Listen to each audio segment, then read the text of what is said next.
Boker Tov, Shalom Aleichem, j'espère que tu vas bien. Aujourd'hui, on est jeudi 28e jour de Homer. Et Bezrat Hashem, demain c'est 29e jour de Homer et toujours 29e jour de Homer. Il y a deux choses qui se passent. La première chose, c'est Pessar Sheni. Et j'ai envoyé le cours de ce matin par WhatsApp sur Pessar Sheni. Et là, on va parler, comme prévu, sur Rabbi Meir Baalanes, parce que Pessar Sheni et Rabbi Meir Baalanes, ça tombe en même temps. Et on va essayer d'expliquer, d'après la Kabbale, c'est quoi Rabbi Meir Baalanes, c'est quoi son histoire.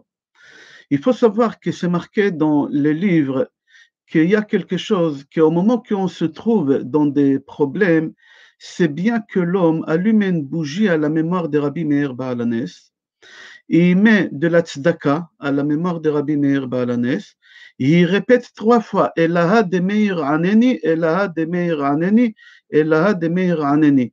Il y a des gens qui disent qu'il faut dire Elaha de Rabbi Meir Aneni, Elaha de Rabbi. Il y en a qui rajoutent Rabbi. Nous, on n'a pas l'habitude de rajouter Rabbi quand on demande cette prière. On dit Elaha de Meir Aneni 3 fois. Alors je répète, au moment qu'on a un souci, n'importe quel moment de l'année, la première chose qu'on fait, on allume une bougie à la mémoire de Rabbi Meir Baalanes. Deuxième chose, on met la tzedaka. Et troisième chose, on répète Elaha de Meir Aneni, Elaha de Meir Aneni. Et je vais expliquer tout à l'heure c'est quoi Elaha de Meir Aneni. Le Harizal dit qu'il faut faire très attention quand on va sur la tombe d'un tzaddik, et c'est la halakha, c'est pas que le Harizal. Mais là, comme j'ai pris un livre de Kabbale, et il rapporte ici à Hari Akadosh, alors j'ai dit à Harizal, mais c'est une halakha.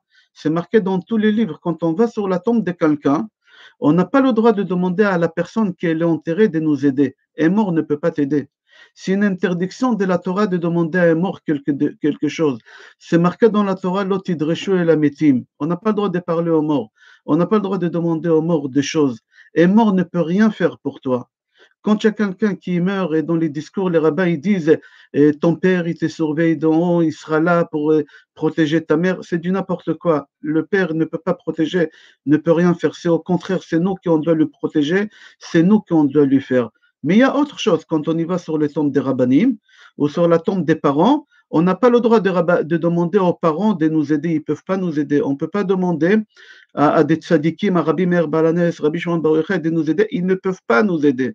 Ils sont morts. Un mort ne peut pas t'aider. Altidreshu et l'amitim, c'est strictement interdit de faire une chose pareille. Alors, qu'est-ce que tu fais? Quand tu arrives sur la tombe d'un tzaddik, tu demandes au tzaddik qui prie pour toi devant Akadosh Baruch Hu. Ou tu peux dire à Akadosh Baruch Hu, maintenant tu parles à Hachem, tu ne parles pas aux morts, tu dis à Akadosh Baruch Hu, au mérite de cette tzaddik qu'il a enterré là, que je me suis déplacé de loin jusqu'ici. Be'ezrat Hashem, que grâce au mérite de cette tzaddik, tu vas me répondre, tu vas écouter ma prière, tu vas exaucer ma prière. Je répète, on n'a pas le droit de demander aux morts de t'aider. C'est strictement interdit, c'est une interdiction minatora. Tu ne peux pas aller sur le tombe des tzadikim et de demander à ces tzadikim qui vont t'aider. Ils ne peuvent pas t'aider, ils sont morts. Il y a deux choses que tu peux faire. Ou tu demandes au tzadik qu'il est là, que lui, il va chez Akadosh Baruch Hu pour demander. Ou deuxième chose que tu peux faire, tu peux demander à Akadosh Baruch Hu qu'au mérite de cette tzaddik qui est là, que je me suis déplacé de loin, exauce ma prière. C'est comme ça qu'il faut prier. Il faut faire très attention. Dans les livres de Kabbale, c'est rapporté que Rabbi Meir Baalanes, il est enterré debout. Il est enterré debout. Et là, ça va nous répondre sur la question pourquoi tout le temps, quand on est au moment de danger, on appelle Rabbi Meir Baalanes. On dit Ela de Meir Anen, Ela de Meir. Pourquoi Rabbi Meir Baalanes tout le temps? Pourquoi pas Rabbi Shimon Bar Yochai? Pourquoi Maharachu, Rabbi Chaim Vital? Pourquoi pas Arizal? Pourquoi Rabbi Meir Baalanes? Alors on dit que normalement, d'après la halakha, on n'a pas le droit d'enterrer un mort ni sur le ventre, ni debout. Ça s'appelle Kvurat Chamor d'après la halakha. Rabbi Meir Baalanes, il a demandé qu'on l'enterre debout. Pourquoi? Il a dit comme ça, dès que vous m'appelez, je suis prêt à marcher. Parce que quelqu'un, quand il est allongé, si tu lui demandes de faire quelque chose, c'est long. Le temps qu'il va se lever, le temps qu'il va se redresser, et il a un peu de vertige deux fois, etc., c'est long. Mais si la personne elle est debout, déjà, et tu lui demandes de faire quelque chose, il le fera vite. Rabbi Meir Baalanes, il a demandé qu'on l'enterre debout parce qu'il a promis, avant de quitter le monde, que tout celui qui va demander à Kadosh Baruch Hu, que grâce à ses mérites à lui, Akadosh Baruch Hu, il va exaucer sa prière. Alors il a dit, j'irai tout de suite, directement chez Hachem pour prier pour vous. Je serai déjà debout, je suis prêt déjà à passer à l'action. C'est pour ça Rabbi Meir, il est enterré debout, d'après le livre de la Kabbale. Il y a une Mishnah, il y a beaucoup de Mishnayot de Rabbi Meir Baalanes. On dit Kol Mishnah c'est Thomas Rabbi Meir. Chaque Mishnah que tu vas dans le Talmud, il n'y a pas de nom, on ne sait pas qui l'a écrit, c'est toujours Rabbi Meir. Mais il y a une Mishnah dans le Maxime de nos pères, que Rabbi Meir Baalanes il nous donne un conseil. Et Vememaed Ba'esek. C'est pas la peine de faire trop des affaires, n'investis pas plus de temps dans les affaires que dans les études de la Torah. Ve'vesh falruach lifne kol adam. Sois humble devant chaque homme. Pourquoi? Parce que si tu dois étudier la Torah et tu n'étudies pas la Torah, et tu préfères passer ton temps au travail ou passer ton temps sur Facebook, alors le temps que tu passes au travail en plus, au lieu d'aller au cours de Torah que tu as, le même temps que tu es en train de traverser, Akadosh Baruch Hu, il va te ramener des problèmes. Alors ça ne sert à rien. Rabbi Meir Baalanes, il dit, tu dois aller étudier la Torah. Va étudier la Torah. Ça ne sert à rien de continuer à traîner devant Facebook ou devant je ne sais pas quoi ou dans ton travail. Parce que plus tu passes de temps, comme ça tu auras des problèmes dans ta vie. Comme ça c'est Mishnah de Maxime de nos pères. Je vais vous raconter maintenant une histoire. On arrive maintenant au plat principal de ce cours-là. Je réfléchis beaucoup, est-ce que je vais raconter cette histoire, oui ou non? C'est une histoire que vous n'allez pas trouver dans des livres. C'est uniquement dans un très très vieux livre de Kabbale que j'ai trouvé. Et cette histoire, je l'ai entendue, mais elle est en hébreu, vous pouvez aussi l'écouter. Chez Rav Batzri. Je crois qu'il s'appelle Rav Binyamin Batzri, parce que l'histoire que je vais vous raconter, j'ai réfléchi beaucoup. C'est une histoire qu'elle va faire peur, qu'elle va faire réfléchir, qu'elle va vous faire beaucoup de mal, peut-être même.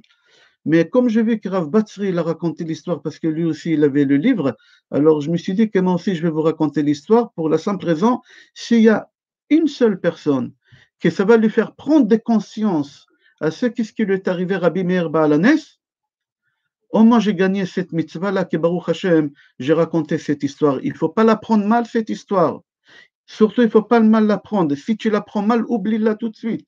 Je ne veux pas être responsable de tes pensées. Alors l'histoire que je vais vous raconter, je suis sûr et certain que vous ne l'avez pas écouté cette histoire, en tout cas en français, parce qu'en hébreu, il y a quelques années, je l'ai entendu chez Rav Batzri. Alors l'histoire, elle est comme ça. On raconte que Rabbi Meir Baalanes avait l'habitude, il habitait à Tveria. Il avait l'habitude de temps en temps d'aller à Yerushalayim au Kotel HaMaaravi, prier là-bas. Mais à l'époque, ce n'était pas facile comme aujourd'hui. Tu prends ta voiture, tu as les autoroutes, etc. Tu fais Tveria à Yerushalayim, 2 heures, 2 heures et demie, tu es au Kotel. À l'époque, il fallait des mois pour faire cette route-là, sur le dos d'âne. Et Rabbi Meir Baalanes, quand il avait l'occasion, il la faisait. C'est à peu près une fois tous les 2 ans qu'il faisait cette chose.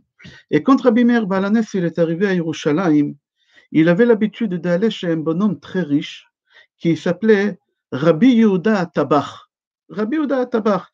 Et Rabbi Meir Baalanes, il avait une chambre chez lui à la maison, et il dormait là-bas. Et la femme de Rabbi Yehuda Tabach, elle s'appelait Chana, c'était une femme sainte. Elle recevait Rabbi Meir avec beaucoup de déshonneur, et elle faisait tout ce qu'il faut pour qu'il soit à l'aise, parce que quand il partait pas une journée comme nous on fait, on va le matin et on rentre le soir. Il restait là-bas 2 mois à peu près. Alors elle s'occupait de lui, de tout, qui sera bien là-bas pendant les 2 mois qu'il passe à Yerushalayim. Un jour, Rabbi Meir Baalanes, il n'était pas à Yerushalayim, il était à Tveria, mais cette femme, Chana, elle est morte d'une maladie. Et Rabbi Meir Baalanes, il ne savait pas parce qu'il n'était pas à Yerushalayim, il était à Tveria. 1 an après que cette femme elle est décédée, il va à Yerushalayim et quand il arrive là-bas, il demande aux gens de la maison, elle est où Chana, elle est où cette femme, la maîtresse de maison, j'aimerais lui faire une bracha. Amroulon niftera, ils lui ont dit elle est décédée.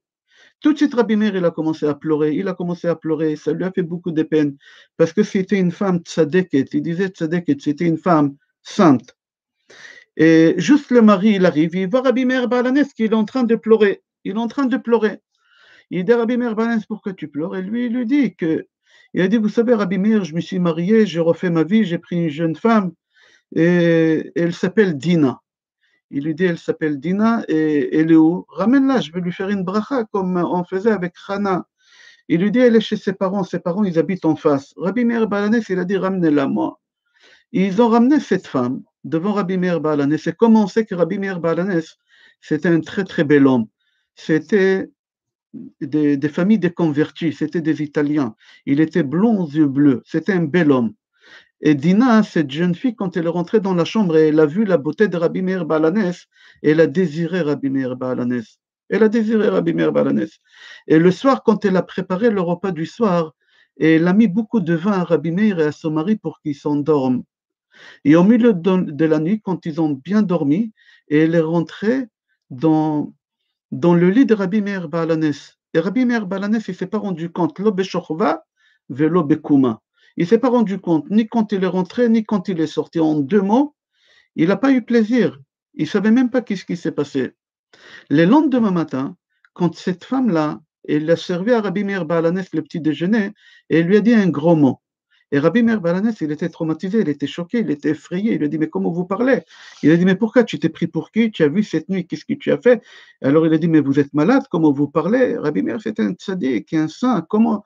Et elle a commencé à donner à Rabbi Meir Balanès des signes qu'il a dans son corps, que personne ne sait, des taches de rousseur, personne ne sait, il n'y a que lui qui sait. Et il a compris qu'est-ce qui s'est passé. Et là, tout de suite, il s'est levé, il a commencé à arracher ses cheveux, il a commencé à lui crier, Meracha, espèce de Recha. Il a commencé à arracher ses cheveux et à pleurer, à déchirer ses habits. Et il s'est jeté par terre. Et le mari, quand il entend des cris comme ça, il rentre dans la chambre. Et il voit Rabbi Meir dans cet état. Il lui dit, qu'est-ce qui se passe, Rabbi Meir? Et Rabbi Meir, il lui raconte qu'est-ce qu'elle a fait sa femme. Et le mari demande à sa femme, c'est vrai? Et il lui dit, oui, c'est vrai. J'ai désiré Rabbi Meir, c'est pour ça que j'ai fait cette chose. Et Rabbi Meir, tout de suite, il a demandé qu'on le ramène voir le grand rabbin d'Yerushalayim à l'époque, qui s'appelait Rabbi Tanhum Zatzal. Ils ont ramené Rabbi Meir chez ce Rav, il s'est mis à genoux devant le Rav, il a dit, Monsieur le Rav, aidez-moi, faites-moi une tikkun, faites-moi une réparation, faites-moi une réparation. Je ne savais pas, et je vais mourir, je ne peux plus. Il faut... Et le Rav, il a dit, mais Rabbi Meir Balanès, vous n'avez rien fait, vous n'avez pas eu plaisir. Vous n'avez pas fait ça exprès, vous n'êtes même pas rendu compte. Il n'y a pas de tikkun à faire. Et Rabbi Meir Balanès, il dit, non, non. Et le Rav, il lui dit, mais il n'y a rien à faire, vous n'avez pas fait de péché, il n'y a aucun péché. Ils ont ramené Rabbi Meir à la maison, il est resté là-bas quelques jours en train de s'arracher les cheveux, en train de pleurer jusqu'à qu'il est tombé malade. Quand Rav Tanchum il a entendu que Rabbi Meir Balanès il est tombé malade, il a dit je ne peux pas le laisser comme ça. Il a dit ramenez-moi Rabbi Meir Balanès et il a dit je vais te faire un tikkun, une réparation. Comment? Je vais demander à mes élèves qui t'attachent les pieds et les mains. Ils vont te jeter au milieu de la nuit au mont d'Olivier. À l'époque, le mont d'Olivier, il y avait beaucoup de bêtes sauvages. Mais vraiment des bêtes sauvages. Jérusalem, ce n'est pas comme aujourd'hui. Et on va te jeter là-bas toute la nuit. Et si tu as fait un péché, alors tu vas te faire dévorer par un lion, par un tigre, par un animal. Et ça sera ta réparation. Tu es d'accord? Rabbi Meir, il a dit, j'accepte tout. J'accepte tout. Et il y a des élèves de Rabbi Tanchum, ils ont pris Rabbi Meir, ils l'ont attaché les pieds et les mains, et ils l'ont ramené sur le mont d'Olivier, ils l'ont jeté là-bas, et eux, ils ont monté sur un arbre pour voir qu'est-ce qui se passe. Le matin, il descend, il détache Rabbi Meir Balanès et il le ramène devant Rabbi Tanchum. Et Rabbi Tanchum, et les élèves, ils racontent à Rabbi Tanchum, ils lui disent, on l'a pris, on l'a jeté là-bas. On l'a jeté là-bas, et au milieu de la nuit, qu'est-ce qui s'est passé? Il y a un gros lion qui est venu, qui l'a rugi énorme, il a crié, et il s'est approché à Rabbi Meir, il a senti Rabbi Meir de tout son corps, des pieds jusqu'à la tête, et il est parti. Et on a vu qu'il était très très fin. Et les lions, quand ils ont faim, ils arrachent, il n'a pas touché Rabbi Meir. Le matin, quand ils ont raconté ça, Rabbi Tanchum, il leur a dit, même ce soir, vous le prenez, vous le faites la même chose. Le soir même, ils ont pris Rabbi Meir Balanès, ils l'ont attaché, ils l'ont jeté encore, et les élèves, ils ont monté sur l'arbre. Et à 2 heures du matin, ils ont vu qu'il y a 3 lions qui arrivent, qu'ils ont rugi, ils ont parti, ils n'ont rien fait. Après, il y a 2 tigres qui arrivent, et ça se voyait qu'ils avaient faim, qu'ils étaient méchants, mais ils n'ont rien fait, ils ont parti. Ils ont senti l'odorat de Rabbi Meir, ils sont partis. Rabbi Tanchum, il a dit une 3e fois, encore ce soir, vous allez faire la même chose. Le soir même, ils ont venu encore des lions énormes qui font peur. Ils ont fait un tour autour de son corps 7 fois. Ils ont senti les odeurs. Et même, il y a un lion qui a donné un coup de patte à Rabbi Meir, qui lui a ouvert la peau. Il y a du sang qui a coulé. C'est-à-dire, les lions, quand ils sentent l'odeur du sang, ça les met en colère, ça les énerve, ça leur donne envie de manger. Mais ils n'ont rien fait. Et encore des animaux qui passent, personne n'a touché Rabbi Meir. Rabbi Tanchum, quand il a entendu ça la troisième fois, tout de suite il se lève, il attrape Rabbi Meir, il l'enlace, il l'embrasse sur la tête, et il lui dit, Ve'alecha ne'emar, va'omar lach bedamai chayi, va'omar lach bedamai chayi, va'omar lach bedamai chayi. Heureux toi, Rabbi Meir Balanes, que tu as fait un acte de bravoure, que tu t'es laissé, qu'on te jette là-bas, tu as mis ta vie en danger pour mourir, pas 2 fois, 3 fois, et tu as sanctifié le nom de Hachem. Maintenant, tous les béné Israël, jusqu'à la fin de temps, ils vont savoir et connaître ta sainteté, Rabbi Meir Balanes. Et Rabbi Meir, quand il a vu que le tikkun il a été fait, il est rentré chez lui à Tveria. Et cette fille-là, qu'est-ce qu'elle lui a fait, cette femme Dina, qu'est-ce qu'elle lui a fait? Quelques jours après, elle est morte. Comment? Elle est morte par un serpent qui est venu, il a mordu. Pourquoi? Parce que dans la paracha de cette semaine, c'est marqué Bat Cohen qui tachel les notes. Une fille de Cohen qui, chas v'shalom, elle fait la prostitution, alors on doit la brûler dans le feu. Et le venin d'un serpent, il est considéré comme le feu. Pourquoi la Gemara, il explique? Alors l'histoire a été réglée, mais Rabbi Meir Balanes, il a dit, il faut que je déduise des choses. Depuis, il a arrêté de boire du vin. Depuis cette histoire, il a pris sur lui de ne pas boire du vin que Shabbat pour le Kiddush. Deuxième chose qu'il a pris sur lui, de ne pas voyager sans sa femme. Partout où il va, c'est avec sa femme. J'ouvre une parenthèse, aujourd'hui malheureusement on a quelque chose qu'à l'époque on l'appelait Boeing Aliyah. Les hommes, ils viennent travailler en France et les femmes, ils restent en Israël. Et moi, au Bédine, j'entends des choses atroces. On n'a pas le droit de faire une chose pareille. La parnassa, elle viendra où tu es. Tu n'es pas obligé de quitter ta femme, de quitter tes enfants pour aller ramener la parnassa. Si tu as la emuna et bitachon, la parnassa, elle arrivera où tu seras. Tu n'as pas besoin de laisser ta femme et tes enfants. Tu n'as pas le droit de laisser ta femme et tes enfants. Halachiquement, c'est strictement interdit. C'est où tu gardes ta femme et tes enfants en France et vous restez ici. C'est encore une mitzvah beaucoup plus importante que la mitzvah d'habiter en Eretz Israël. Pourquoi? Parce qu'il n'y a pas quelqu'un qui ne l'a pas glissé dans cette chose-là. Je referme la parenthèse. On a fait déjà un cours sur ça. Vous pouvez le trouver sur Facebook. Et Rabbi Meir Balanes, depuis, il a pris sur lui de ne pas voyager sans sa femme. De ne pas voyager sans sa femme. Et tout le temps, il avait très très peur. Alors, il a fait beaucoup, en hébreu, ça s'appelle Gdarim. Il a fait beaucoup de barrières à lui et à ses enfants. Et il leur a appris comment se protéger, chas v'shalom, pour ne pas tomber dans ces choses-là. La question qu'elle se pose, ok, l'histoire, elle fait peur. Mais la bombe atomique, c'est quoi? La question qu'elle se pose, pourquoi Hachem, il a fait ça à Rabbi Meir Balanes? Quand Hachem, il ramène à quelqu'un quelque chose, c'est pas pour rien. Il y a une raison pourquoi la chose, elle arrive. Si Akadosh Baruch Hu, il a fait en sorte que Rabbi Meir, il glisse comme ça, et qu'il souffre après tellement, et il y a quelque chose, il a fait une erreur, Rabbi Meir Balanes. Alors, dans ce livre-là de Kabbal, il pose la question. Et écoutez, une histoire qui est connue, mais pas de tout le monde, mais vous pouvez la retrouver dans la Gemara. Rachid dans la Gemara, il raconte cette petite histoire, mais moi je vais la développer dans ce livre un peu plus, cette histoire. La femme de Rabbi Meir Balanes, qu'elle s'appelait Brouria, c'était une femme forte, une femme sainte, la femme de Rabbi Meir Balanes, Brouria. Et elle, tout le temps, elle disait à Rabbi Meir Balanes, jamais de ma vie, je ferai un péché. Je suis tellement forte que ça ne peut pas m'arriver. Et Rabbi Meir, il a dit, Al tiftach be'atzmach ad yom motach, n'y fais pas confiance à toi-même jusqu'à le jour de ta mort. Nous, on a cette tendance de ne pas faire confiance à personne.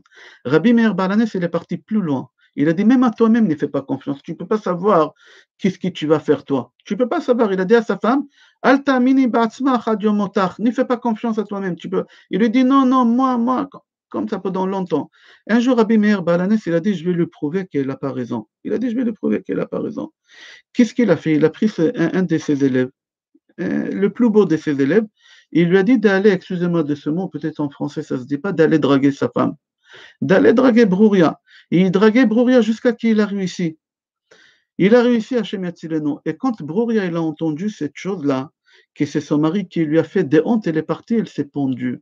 Elle s'est suicidée, la femme de Rabbi Meir Balanes, Brouria. Alors on dit que parce que qu'est-ce qu'il a fait à sa femme? Il a mis sa femme dans une tentation pareille. Akadosh Baruch Hu, il lui a payé de la même façon. Comme tu as fait à ta femme, comme ça Akadosh Baruch Hu, il t'a fait. Comme tu fais à ta femme aujourd'hui aussi, Akadosh Baruch Hu, il te fera la même chose. Si tu te comportes bien, ta femme, elle se comportera bien avec toi. Et Akadosh Baruch Hu, il a payé Rabbi Meir dans cette manière-là. Ok, ça c'est rapporté aussi dans la Gemara. Une autre histoire, puisque c'est la Eloula de Rabbi Meir Baalanes, et on a encore à peu près 9 minutes, je vois, parce que j'ai essayé que ce soit 30 minutes. Encore une histoire sur Rabbi Meir Baalanes, que Rabbi Meir Baalanes, avant de faire des affaires avec quelqu'un, il demandait d'abord le prénom de la personne. Et par rapport à la prénom de la personne, il pouvait désosser la personne pour savoir si c'est quelqu'un qui a la bracha, il n'a pas la bracha. Est-ce que c'est quelqu'un de bien, honnête, pas honnête. Rabbi Meir, il savait. Vous pouvez voir ça et dans le cours que j'ai fait il y a 2 semaines, signification des prénoms. Et là-bas, j'explique comment Rabbi Meir il faisait pour savoir si la personne elle est honnête, oui ou non. Alors ici, la Gemara, elle raconte une histoire qu'un jour, Rabbi Meir Baalanes, il a voyagé avec Rabbi Yehuda et Rabbi Yossé. Ils étaient trois, ils ont voyagé. Chacun, il est parti pour ramasser de l'argent pour sa yeshiva, pour son institution. Et chacun, il avait une somme d'argent sur lui au retour. Et ils ont rentré dans une auberge pour dormir. Et Shabbat, ils ont calculé qu'ils ne peuvent pas rentrer chez eux. Ils ont dit, on va passer Shabbat ici. Mais le problème, c'est qu'on a une grande somme d'argent. Et à l'époque, l'auberge, ce n'est pas une chambre que tu t'enfermes. Ils étaient 10 personnes, 20 personnes dans la même pièce. Ils ont dit, comment on va dormir Shabbat et on va laisser notre argent dans la valise. Ils vont nous voler. Il y a beaucoup de non-juifs ici. Alors, il y a un parmi les trois, il a dit, regarde, le patron de l'auberge, il a une grosse barbe, un gros chapeau. Ça doit être quelqu'un de confiance, c'est un orthodoxe, c'est un religieux, on va lui donner l'argent. Et Rabbi Meir Baalanes, il leur a dit, moi, je ne fais pas confiance à personne. Barbe, pas barbe, perruque, pas perruque, moi, je fais confiance à personne. Moi, il faut qu'on me dise le nom. Et d'après le nom, je saurai s'il est honnête. Il est parti demander au patron, c'est quoi votre nom? Il lui a dit, je m'appelle Kidor. Et dans la Torah, c'est marqué Kidor ta'apuchot Emma ve'amim lo umun bam. On ne peut pas faire confiance. Il a dit, c'est marqué noir sur blanc dans la Torah qu'il ne faut pas lui faire confiance. Je n'ai même pas besoin de désosser son prénom. C'est marqué dans la Torah. Il a dit, moi, je ne donne pas l'argent. Les deux rabbins, ils lui ont dit, nous, on lui donne, on fait confiance à la barbe, on lui donne. Ils lui ont donné. Rabbi Meir Baalanes, avant Shabbat, qu'est-ce qu'il a fait? Il a dit, le seul endroit où je peux cacher mon argent, c'est au cimetière. Il est parti au cimetière, il a creusé un trou à côté d'une tombe, il a mis l'argent, il l'a fermé, il est rentré. Au milieu de la nuit, la personne où Rabbi Meir il a enterré l'argent, c'était le papa de ce barbu-là, de ce faux barbu. C'était lui, son père. C'était, en réalité, le faux barbu, c'était un non-juif qui s'est converti au judaïsme. Mais son père, il est mort comme non-juif. Alors Rabbi Meir, il a enterré son argent chez un goy. Et Rabbi Meir Baalanes, à table, Shabbat, après Shachrit, le bonhomme il est en train de leur servir la daf, et il leur dit, messieurs les rabbins, vous savez interpréter les rêves? J'ai fait un rêve. Et ils lui ont dit, raconte. Et il dit, voilà, mon père il est venu dans mon rêve, et il m'a dit qu'il y a un rabbin qui a caché de l'argent dans sa tombe. Rabbi Meir Baalanes, il a entendu ça, il a eu des frissons, il a dit, qu'est-ce qui se passe? Même un mort il vole. Même un mort il vole. Il a eu des frissons, il a dit, dès que Shabbat sort, je cours vite. Et Rabbi Meir Baalanes, il a dit à ces messieurs-là, les rêves des vendredis soirs, ils sont faux. Avec tous les repas que tu as mangés, tu as des vapeurs qui montent dans les cerveaux, c'est faux, le rêve, il est faux. Alors il a dit, bon, si c'est faux, je ne fais pas attention. Mais dès que Shabbat, il est sorti, Rabbi Meir Baalanes, il est parti, il a récupéré son argent. Et sur la tombe, en même temps, il a vu que c'est marqué là-bas que cette personne, il est morte il y a 40 ans. Et dès là qu'il vient le proverbe que vous avez entendu de vos grands-mères, qu'un goy, même après 40 ans après sa mort, on ne peut pas lui faire confiance. Voilà, celui-là, il est mort 40 ans. Rabbi Meir, il a dit après 40 ans, il vient dans le rêve de son fils de venir voler. Ok. Rabbi Meir Baalanes, il rentre à l'hôtel, il voit ses copains Rabbi Yehuda et Rabbi Yossé pleurer. Il leur dit, pourquoi vous pleurez? Ils lui ont dit, on est parti demander l'argent, et l'autre, il nie. Il dit qu'il ne nous a pas donné, tu avais raison, c'est un imposteur, on ne sait pas quoi faire, c'est une grande somme d'argent. Rabbi Meir Baalanes, il leur a dit, ne vous inquiétez pas, laissez-moi gérer la chose, vous allez avoir votre argent. Qu'est-ce qu'il a fait, Rabbi Meir? Il a attrapé ce barbu, et il l'a ramené au bar. Et il lui a bourré du vin. Il lui a donné du vin jusqu'à qu'il lui a fait sortir des choses.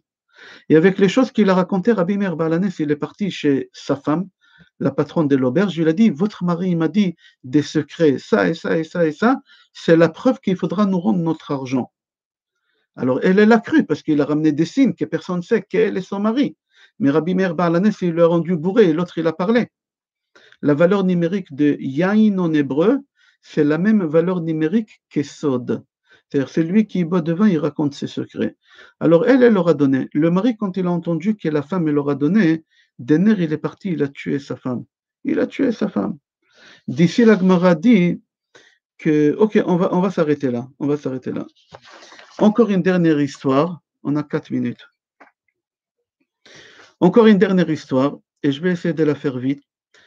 J'ai fait un cours sur les 10 martyrs, Asara Harugei Malchut. Parmi les Asara Harugei Malchut, il y a un qui s'appelait Rabbi Hanania ben Taradion. Rabbi Hanania ben Taradion, il était vieux quand ils l'ont tué, les Romains. Il y a 10 rabbinim qu'on a tués. Il y a le cours que j'ai fait la semaine dernière. Et Rabbi Hanania ben Taradion, comment ils l'ont tué? Ils ont pris des cotons, ils ont mis dans le coton des glaces. Comme il était vieux, ils ont voulu le brûler. Ils ont dit un vieux avec la chaleur, il meurt vite. Pour qu'il ne meure pas vite, il souffre. Ils ont pris des glaçons, c'est mécréants. Ils ont mis dans des cotons beaucoup de glaçons. Ils ont mis sur son cœur.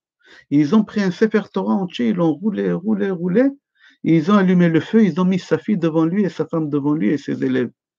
Et ils ont allumé le feu. Et Rabbi Hanan ben Taradion souffre. Et la fille dit à son père, papa, quel péché j'ai fait que te voir mourir comme ça. Et les élèves disent ils disent au Rav, ouvre la bouche. Comme ça, la chaleur, elle va rentrer par la bouche. Et il leur dit, je ne peux pas faire une chose pareille, j'avance ma mort. Et c'est lui qui avance la mort. Ça s'appelle un suicide, on n'a pas le droit de faire ça. En fin de compte, le bourré, je raconte l'histoire en raccourci parce que je l'ai raconté, je ne veux pas être long. En 2 mots, à quoi je vais arriver? Que le bourreau, il a tué Rabbi Hanan ben Taradion, le bourreau, il s'est jeté dans le feu. Regardez, c'est une histoire très connue, on n'a pas le temps de raconter. Le but où je veux arriver, c'est que Rabbi Meir Balanes, il a épousé, il était déjà marié avec la deuxième fille de Rabbi Hanan ben Taradion. Il était marié avec la deuxième fille de Rabbi Hanan. Et les Romains, ils ne savaient pas ça. Parce que s'ils savaient, ils auraient pris la fille de Rabbi Hanina ben Taradion, ils l'auraient puni aussi. Eux, ils ont cru que Rabbi Hanina ben Taradion est là une seule fille. Alors qu'est-ce qu'ils ont fait? Ils ont pris cette fille-là, ils l'ont mis dans le trottoir pour faire la prostitution pour le roi. Mais ils ne savaient pas que Rabbi Meir Balanes, il était marié avec Brouria. Il ne savait pas ça. Alors Brouria dit à son mari, Rabbi Meir Balanes, on t'appelle le maître des miracles parce que c'est toi que tu choisis, c'est toi qui tu décides quand est-ce que les miracles il aura lieu. Comment ça se fait que tu n'as pas honte, et tu as une belle-sœur comme ça qu'elle fait la prostitution, fais quelque chose, tu ne peux pas rester comme ça. Alors lui, il a dit à sa femme, moi je vais voir, si ta sœur, elle a fait l'acte et elle ne s'est pas protégée, alors je demande à Hachem de ne pas faire des miracles. De ne pas faire des miracles, elle a qu'à rester là-bas. Mais si elle s'est protégée, alors je demande à Hachem de faire un miracle. C'est pour ça que je m'appelle Baal Hanef, le maître des miracles. C'est moi que j'ai dit ça. Alors si elle l'a fait, elle a qu'à rester. Si elle n'a pas fait, je la ramène à la maison. On aura un miracle. Rabbi Meir Baal Hanef, comme on a dit au début du cours, c'était un Européen. Il était blond aux yeux bleus, c'était un bel homme, il s'est déguisé, la Gemara, elle raconte. Il trasit l'Aï Parcha. C'est une histoire dans le Talmud, elle est connue. Il trasit l'Aï Parcha, Gemara Baba Batra. Il trasit l'Aï Parcha, il s'est déguisé comme un cavalier. Il est parti dans la rue, et il a vu sa belle-sœur là-bas, mais elle ne l'a pas reconnue parce qu'il s'est déguisé. Et il l'a pris pour un Européen. Et il lui dit, Shtam'ili, combien? Et elle lui dit, Matrachna, je suis indisposé. Je suis dans les 3 jours, même les goïms, ils ne vont pas dans les 3 jours. Alors il lui a dit, j'attends. Alors elle lui dit, qu'est-ce que tu attends? Pourquoi je suis la seule fille? Regarde combien il y a ici de belles filles. Rabbi Meir Balanes, il est parti, il a attendu 4-5 jours, et il revient. Et elle ne l'a pas reconnu. Il lui a dit, Shtam'ili, combien? Alors elle lui dit, Matrachna, je suis impur. Et il dit, j'attends. Elle dit, qu'est-ce que tu attends? Qu'est-ce qui vous arrive à m'attendre? Ok, il a fait ça plusieurs fois, il a compris qu'elle raconte à tout le monde. C'est impossible qu'une femme elle a ses règles autant de temps comme ça. Il a compris qu'est-ce qu'il a fait Rabbi Meir Balanes?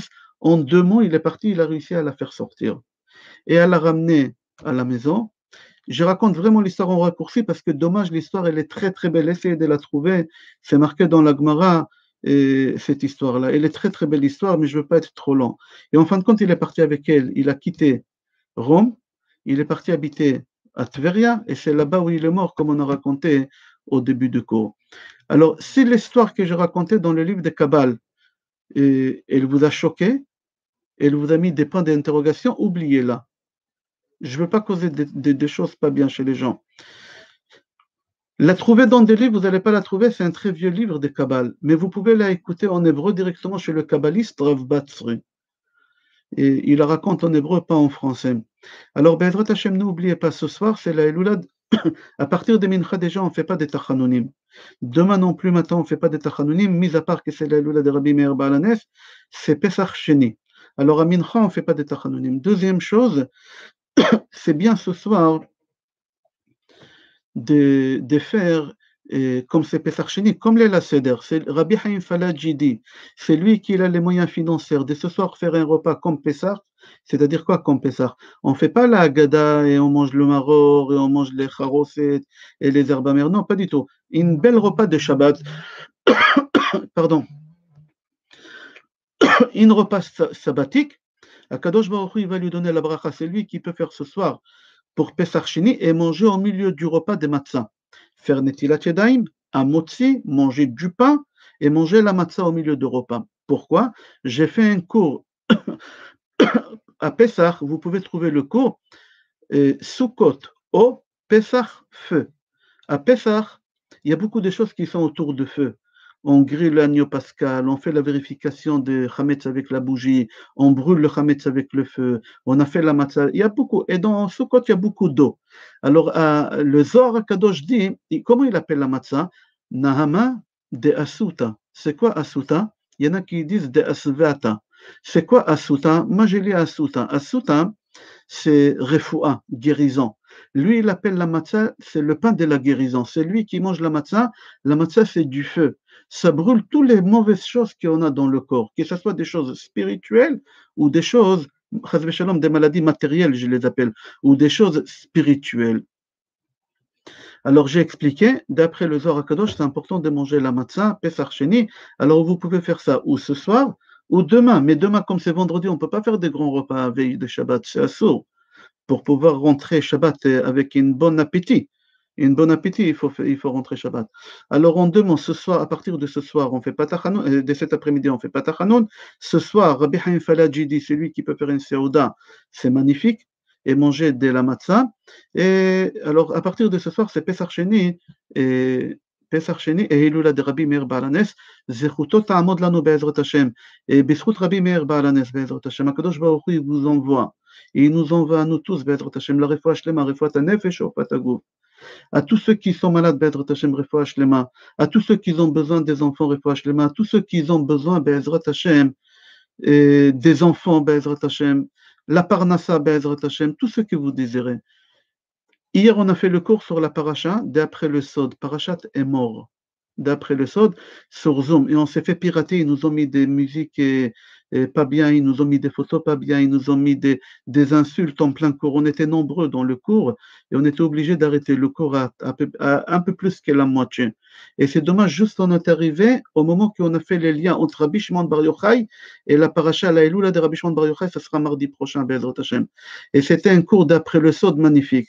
Alors, Blineder, si j'ai le temps aujourd'hui, je ferai le cours en une seule fois, et Be'ezrat Hashem sur Facebook. À quelle heure? Je ne sais pas. Quand j'aurai le temps, Be'ezrat Hashem, parce que c'est un cours qui dure 1h15. Bracha v'atzlacha et kol tov.